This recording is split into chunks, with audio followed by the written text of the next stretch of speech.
Hello, and welcome to Session 5 of GED Advanced Graphs and Functions. Slope is the language of steepness and rate. It tells us how fast a line climbs or falls. Today we will find slope two ways, by counting rise over run, right on a graph, and with one clean formula from 2 points. By the end, you can read any line's slope. Slope is a single number that captures two things at once, how steep a line is and which way it tilts. A bigger number means a steeper line. A positive slope rises from left to right. A negative slope falls. So the sign of the slope tells you the direction before you calculate anything. On a graph, slope is rise over run. Rise is how far you move up or down. Run is how far you move across. So pick 2 points on the line, count the vertical rise, count the horizontal run, and place the rise on top of the run. Moving up and to the right gives you a positive slope. When you have 2 points, use the formula.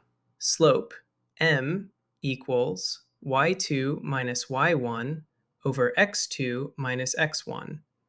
In plain words, it is the change in y divided by the change in x. The only rule is to keep the order consistent. Whichever point you start with on top, start with that same point on the bottom. Let's find the slope through 1, 2 and 4, 8. Step 1, the change in y is 8 minus 2, which is 6. Step 2, the change in x is 4 minus 1, which is 3. Step 3, divide. 6 over 3 is 2. So the slope is 2, and because it is positive, the line rises. Slope comes in 4 flavors, and knowing them saves time. A positive slope rises to the right. A negative slope falls. A horizontal line is perfectly flat, so its slope is 0.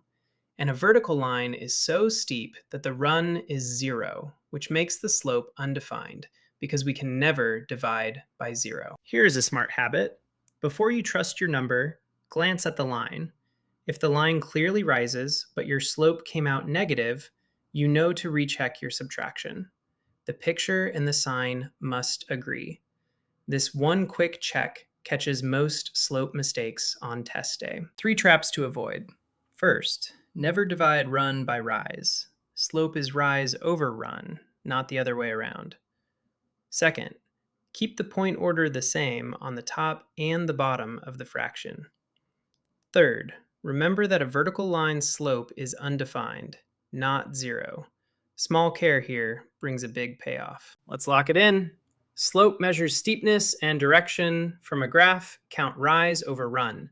From 2 points, use the change in y over the change in x, keeping the order consistent.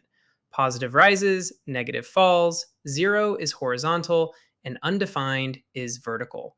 You can now read any line's slope. Wonderful work today. You can now find slope from a graph and from 2 points, and read its sign with confidence. Your mastery check is the 10 practice questions for this session. For each one, label your 2 points, find the rise and the run, then divide.